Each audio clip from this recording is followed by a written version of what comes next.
आपन तेज समारो आपे, तीनों लोग हाँफते कांपे। ये ध्यान रखने वाली बात है कि ये चौपाई कहाँ पर आई है। मैंने कहा था गोस्वामी जी चलते चले गए, उस कार्य को संपन्न कर लिया और वहां जाके दीप जला दिया, और दीप जला के मन में एक भावना उठी कृतज्ञता की कि ईश्वर की, हनुमान जी की इतनी कृपा हो मेरे पर हुई कि मैं इस कार्य को संपन्न कर सका। हृदय आभार से भर उठा। और तो पहले ही तो चौपाई की उन्होंने कि दुर्गम का जगत के जेते, सुगम अनुग्रह तुमरे तेते। ये उनका बिल्कुल ही हृदय से आभार प्रकट किया उन्होंने कि अगर आपकी कृपा नहीं रही होती तो इतना दुर्गम कार्य ये संभव नहीं था। और उसके बाद में उन्होंने कहा, आनंद की अनुभूति अंदर हुई कि ईश्वर कितनी बड़ी कृपा थी कि मैं इस संकट से उभरा, इस कार्य को संपन्न किया। और उन्होंने दूसरा कृतज्ञता ज्ञापन के रूप में आभार दिखाने के लिए कहा कि सब सुख लहें तुम्हारी सरना, तुम रक्षक काहू को डरना। जितनी समस्याएं रास्ते में आई सभी समाप्त हुई आपकी कृपा से, और मुझे ये आनंद की अनुभूति हुई। तो ये उनकी कृतज्ञता का ज्ञापन करने का दूसरा तरीका था। अब तीसरी बात उन्होंने कही, ध्यान दीजिएगा कि ये जा रहे कार्य को संपन्न कर लिया और दुर्गम कार्य था, सुगम हो गया उनके लिए। उसके बाद भी उसी क्रम से आगे बढ़ रहे हैं, अब अपनी कुटिया पर वापस जा रहे हैं। तो पहली बात कही, फिर दूसरी, अब ये तीसरी बात कही कि आपन तेज समारोह आपे, तीनों लोग हाँफते कांपे। इसमें सबसे उल्लेखनीय दो ही शब्द हैं, एक है तेज और दूसरा हाके। तीनों लोग हाँफते कांपे। जो हाक शब्द आया इसमें, ये कोलोकियल शब्द है, ग्रामीण भाषा का शब्द है, और बहुत ही सुंदरता से गोस्वामी जी ने इसका यहाँ पर प्रयोग किया है। तो पहले तेज, अगर आप पंच महाभूतों को देखेंगे तो सबसे पहले है आकाश, और आकाशात वायु, वायोर अग्नि, अग्नेरापः, अदभ्य पृथ्वी। तो बीच में आता है अग्नि या तेज, यानी जितने भी महाभूत हैं उनका केंद्र है तेज। तेज को अग्नि भी कहते हैं, तेज को शक्ति भी बोलते हैं। अब देखा जाए तो हमारा वायु और जल के बीच की कड़ी है तेज, अग्नि। अगर बीच की कड़ी को निकाल दिया जाए तो वायु और जल मीनिंगलेस हो जाएंगे, और जीवात्मा को कहीं भी रहे, पृथ्वी पर हो, चला जाए, शुक्र पर चला जाए, अगर ये तीनों चीजें उपलब्ध नहीं होंगी, जीवन संभव नहीं है। वायु चाहिए, वायु के साथ में तेज यानी अग्नि चाहिए, और अग्नि जब आएगा तो जल तो स्वतः ही जाएगा। पृथ्वी से छोड़ रहा हूं कि अगर आप चंद्रमा पर चले गए तो वहां भी आधार मिल जाएगा। पृथ्वी का तात्पर्य आधार। तो यदि आपके पास आधार है परंतु ये तीन चीजें नहीं है तो जीवन संभव नहीं है।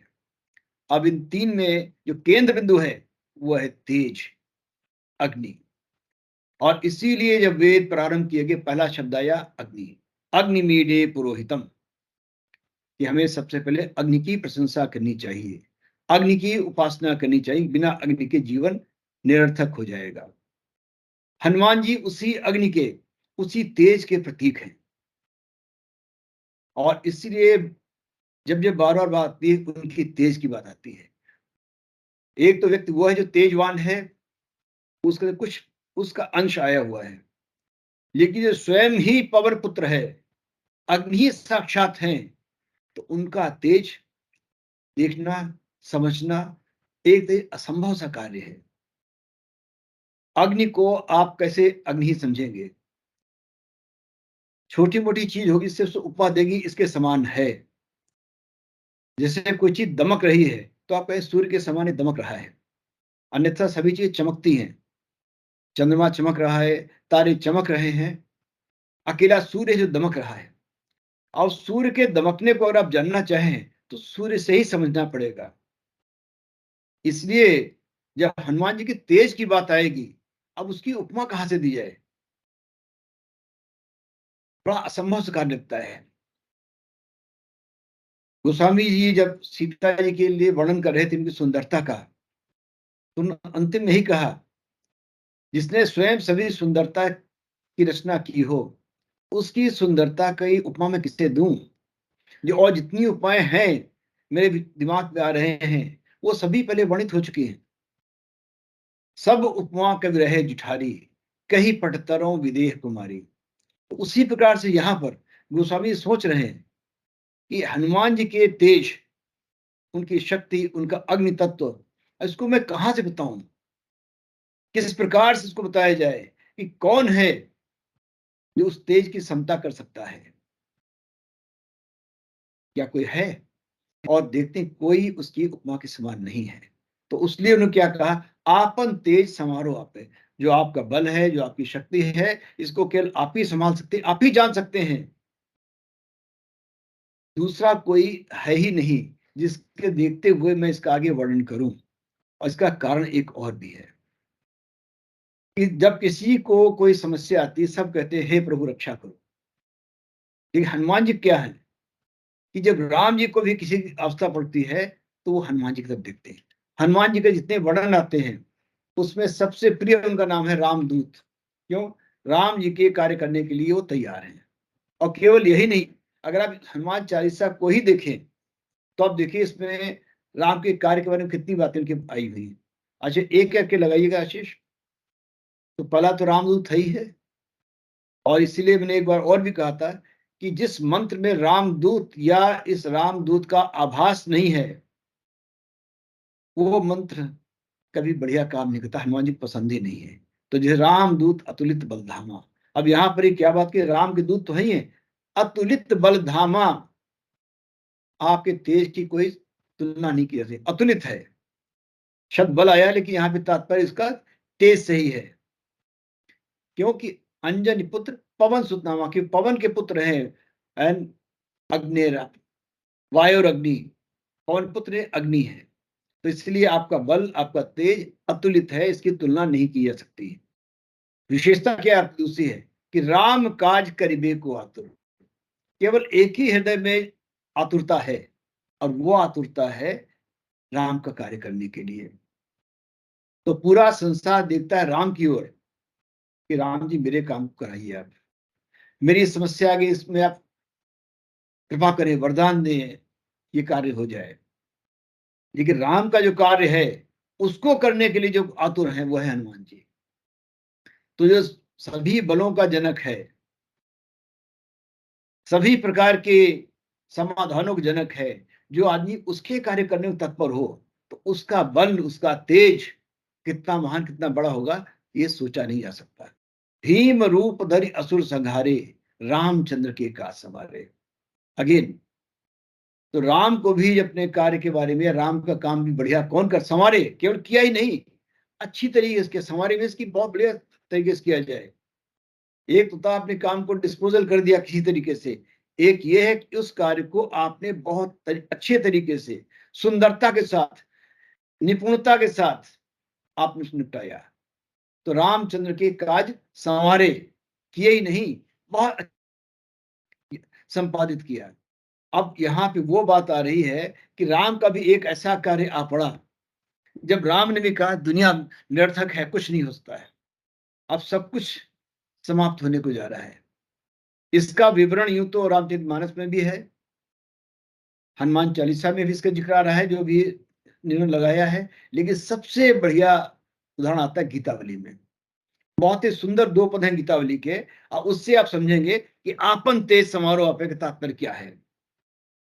जब राम कहते हैं मेरो सब पुरुषार्थ था को, अब मेरा जितना पुरुषार्थ था सब बेकार हो गया, नहीं बचा। मेरो सब पुरुषार्थ था को, क्यों खत्म हो गया पुरुषार्थ? कि आज जहां पर जिस मोड़ पे खड़ा हुआ हूं, उसमें मेरे साथ में एक ऐसा आदमी था जिसके साथ में चल रहा था, लेकिन आज क्या हो गया ऑल ऑफ सडन? तो मेरो सब पुरुषार्थ था को, विपत्ति बटावन बंधु बाह बिनु, करो भरोसो काको। मेरा वो भाई जो बाह के समान, विपदा में साथ रहने वाला, उसको बांटने वाला, आज वो मेरे पास नहीं है, अब मैं किसका भरोसा करूं।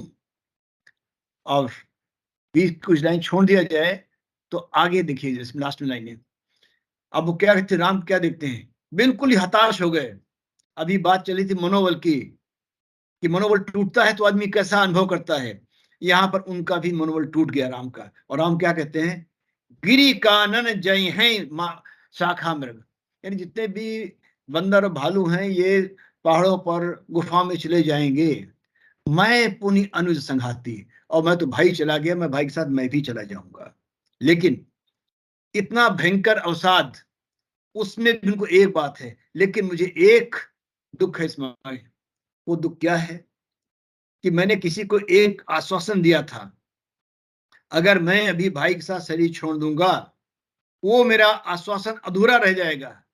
वह है कहा विभीषण की गति, विभीषण की क्या गति होगी, मैं चला गया, रही सोच भरी छाती। ये हृदय में बहुत बड़ा भार है मेरे, कि बाकी सब ठीक है, भालुओं का बंदरों कुछ नहीं होना, ये चले जाएंगे, मैं भी चला जाऊंगा, लेकिन विभीषण, जिनको मैंने कहा था लंका का राज दिया, जिनको आप ही राम तिलक तही सारा, राम ने तिलक किया उनका, लंकेश कहा जिनको, अगर मैं शरीर छोड़ के चला जाऊंगा भाई के साथ, तो मेरे उस वचन का क्या होगा। राम इस अवसाद में घिरे हुए हैं। उस अवस्था में अब हनुमान जी क्या कहते हैं वो देखिए। इस अवस्था में हनुमान जी खड़े होते, चिंता क्यों करते हैं, मेरे पास इसके एक नहीं, तीन तीन प्रकार के मेरे पास के समाधान हैं। आप एक परिहार बात करें, मेरे तीन परिहार है इसके बारे में, जो हो अब अनुशासन पाऊं।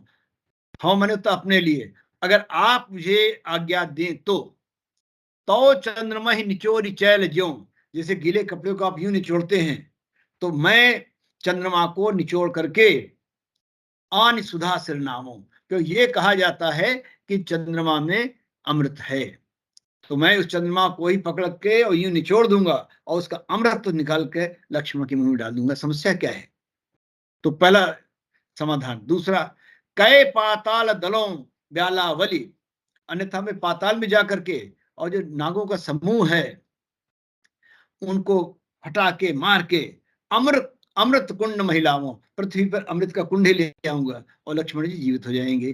तीसरा, भेदी भुवन करी भानु बाहिरो तो राही देता हूं, मैं पूरे ब्रह्मांड के जो चक्र है इसको तोड़ दूंगा और सूर्य को बाहर कर दूंगा, और राहु को उसके सामने लगा दूंगा, राहु सूर्य का ग्रहण कर देगा, सूर्योदय होगा ही नहीं, कोई समस्या नहीं, क्योंकि ये कहा गया था ना कि अगर सूर्योदय तक उपाय नहीं मिला तो लक्ष्मण जी के प्राण नहीं बचेंगे, तो मैं सूर्योदय ही नहीं होने दूंगा। तो ये तो एक कैटेगरी के तीन उपाय हैं। ये एक कैटेगरी क्यों कह रहा हूं मैं इसके अलग बताऊंगा, तो एक काम ये कर दिया उन्होंने कहा। फिर दूसरा देखिए, विबुध वैद बरबस आनो धरी, देवताओं के जो वैद्य हैं अश्विनी कुमार, उनको ले आता हूं, तो प्रभु अनुग कहावो, तब मैं ईश्वर का सही सेवक कहलाऊंगा। और लास्ट बट नॉट लीस्ट, पटको मीच नीच मूषक ज्यों, सबही को पापो हवो, यदि आप आज्ञा देंगे तो मैं मृत्यु को ही मार दूंगा, आज के बाद कोई मरेगा नहीं, पूरी समस्या समाप्त हो गई। तो पहला समाधान कि चंद्रमा को ही निचोड़ करके अमृत निकाल लूंगा, ये आकाश की बात है। फिर पाताल में चला जाऊंगा और वहां से नागों को मार के हटा करके अमृत ले आऊंगा। यानी अमृत दो जगह है, नागों के पास कुंड है उनका, और चंद्रमा के अंदर भी है। और तीसरा उन्होंने कहा कि मैं सूर्य को ही बिल्कुल बाहर कर दूंगा सिस्टम से, और उसके आगे राहु को लगा दूंगा, सूर्य ग्रहण चलता रहेगा, सूर्योदय होगा ही नहीं। आप देखेंगे इसमें चंद्रमा और ये सूर्य को बाहर करना, ये आकाश की बातें हैं ऊपर की। पाताल की एक बात होगी, और तीसरी बात उन्होंने कही मैं देवताओं के वैद्य को ले आऊंगा, वो भी आकाश की बात हो गई। और लास्ट में कहा कि पृथ्वी पर आदमी क्यों मरता है, नाम ही मृत्युलोक है, क्यों यहाँ पर सदैव मृत्यु रहती है। अगर इस मृत्यु को ही समाप्त कर दिया जाए तो लक्ष्मण क्या है, आज के बाद कोई नहीं मरेगा। तो इस प्रकार से उन्होंने तीन लेवल की बात करी है, ऊपर का तल, पृथ्वी और पाताल, तीनों तलों के ऊपर जहां जहां से संभावनाएं हैं उन तीनों को समाप्त कर दूंगा। ये बात दूसरी इसके बाद कहा गया, इतना सब मत करिए, आप केवल संजीवनी ले आइए और लक्ष्मण जीवित हो जाएंगे। तो इस अवस्था में जब राम बिल्कुल अवसाद में आ गए थे, उस समय पर उन्होंने उस अवसाद से उनको बाहर निकाला और जाके संजीवनी ले भी आए और संजीवनी मिला करके उन्होंने दिया। तो लाए संजीवन लखन जी आए, श्री रघुवीर हर्ष। तो राम का सबसे बड़ा कार्य जो पड़ा वहां पे था, उसको भी संपादित किया। तो ये जो उनका तेज था, देख दुनिया चकित रह गई। इसी बात को आगे एक बार फिर कहा गया हनुमान चालीसा में, उसको देखिए।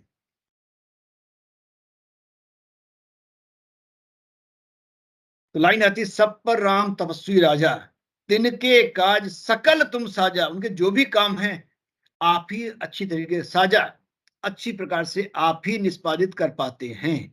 कुछ लोगों का कहना है इसको ऐसे पढ़ना चाहिए, सब पर राम राय सरताजा, तिनके काज सकल तुम साजा।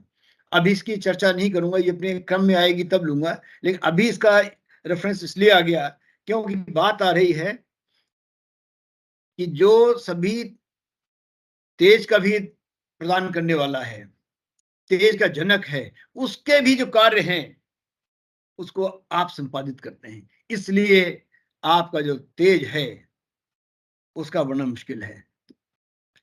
तो इसलिए इसके दो वर्षन लोगों का कहना है, जो तपस्वी है राजा नहीं होता है। हालांकि मेरा तो मानना है कि राजा जनक तपस्वी भी थे, राजा भी थे, अंतर कुछ नहीं पड़ता। तो इस प्रकार से जिन्होंने सभी तेज को जन्म दिया, उनके कार्यों को आपने सुंदरता के साथ, कुशलता के साथ निष्पादित किया। तो आपन तेज समारोह आप है। तो जिस व्यक्ति में इतना बल है, और बल के बारे में भगवान कृष्ण ने कुछ बात कही है, थोड़ा वो भी देख लेते हैं। अब इसमें देखिए, यहां पे तेज का वर्णन आ रहा है। तो सबसे पहले उन्होंने कहा कि संसार किससे प्रकाशित हो रहा, किससे जीवित है, वो सूर्य से। आदित्य गतम तेजो, कि आदित्य के अंतर्गत जो तेज आ रहा है वो कौन है, उनका मेरा ही तेज तो है। चंद्रमा में जो तेज है, अग्नि में जो तेज है, वो मेरा ही स्वरूप है। कहने तात्पर्य है कि जब भी तेज हमें कहीं पर भी किसी रूप में दिखेगा, वो ईश्वर का ही तत्व है। और उस ईश्वर तत्व के तेज को भी अगर आपने अपनी सर्वोत्कृष्ट स्थिति में देखना हो, तो उसके लिए आपको हनुमान जी को देखना पड़ेगा। बाकी ईश्वर जो अवतार लेते हैं, उनको बहुत लीलाएं करनी होती हैं, सभी तत्वों की प्रधानता होती है। हनुमान जी का एक ऐसा अवतार है जो अग्नि तत्व की प्रधानता वाला है, अग्नि तत्व और केवल अग्नि तत्व। इसलिए हनुमान जी के जो तेज है उसका वर्णन करना संभव नहीं है। मैं फिर इस बात को कहूंगा कि बाकी जो भी महापुरुष आए, उनकी जो मैंडेट थी बहुत बड़ी, और उसमें डिफरेंट डिफरेंट तत्वों का भली प्रकार से निष्पादन हुआ, प्रकाशन हुआ। लेकिन हनुमान जी केवल और केवल अग्नि तत्व हैं, तेज का स्वरूप है। इसलिए आपन तेज समारोह आपे, उस तेज का वर्णन करना संभव नहीं है। तो कृष्ण ने तो एक संक्षेप में कह दिया कि चारों ओर जहां भी आप तेज देख रहे हैं, चाहे आप सूर्य में देख लें, अग्नि में देख लें, सबके पीछे ईश्वर है। और उस ईश्वर ने अपने इस अग्नि तत्व को एक ऐसे अवतार के रूप में प्रदर्शित किया है जिनका नाम हनुमान जी। तो पूरा का पूरा वो अग्नि तत्व, ईश्वर का वो तत्व हनुमान जी के रूप में उपस्थित है। इसलिए उस तेज का वर्णन संभव ही नहीं है। तो आपन तेज समारोह आप है। अगर आपने उस तेज का, उस बल का कहीं कोई प्रयोग कर दिया, उस प्रयोग को रोकने की शक्ति केवल आपके पास ही, दूसरा कोई रोक नहीं सकता। जिसे कहा जाता था कि अगर ब्रह्मास्त्र चला दिया गया है तो फिर चला दिया गया, उसको रोकना संभव नहीं है। इवन हनुमान जी कहते हैं, जो न ब्रह्म सर मानो महिमा मिटे पार। मैं इसको रोक सकता हूं, नहीं रोकूंगा नहीं, इसकी महिमा समाप्त हो जाएगी। तो उसी प्रकार से हनुमान जी का जो तेज है, उस तेज को कोई और रोक नहीं सकता, हनुमान जी के सिवाय। और अगला शब्द आता है, तीनों लोग हाँकते कांपे। हाँक शब्द वहां प्रयोग किया जाता है नॉर्मली, जैसे कि आप अपनी सत्ता का प्रयोग करते हुए जब एक कमांड देते हैं, इधर आओ, ये ऐसा करो, और उस कमांड को कोई रोक न सके, तो उसको बोलता है हाँक देना। प्राय गांव में जानवरों को हाँकते हैं, कमांड दी, इधर चलो, चल पड़े इधर, फिर रुकेंगे नहीं। वो मालिक की कमांड पहचानते हैं, तो कहा था हाँक दिया है। शायद आपने कभी कोई ऐसी फिल्म देखी हो जिसमें कोई ग्रामीण परिवेश दिखाया गया होगा, उसमें कहा गया होगा उसको हाँक रहे हैं, बैलगाड़ी हाँकी जा रही है, जानवर हकाए जा रहे हैं। तो हाँक सब होता है कि जहां पर अपने से इंफीरियर पर आप एक कमांड देते हैं, उस कमांड को कोई रोक नहीं सकता है, दैट इज कॉल्ड हाँकना।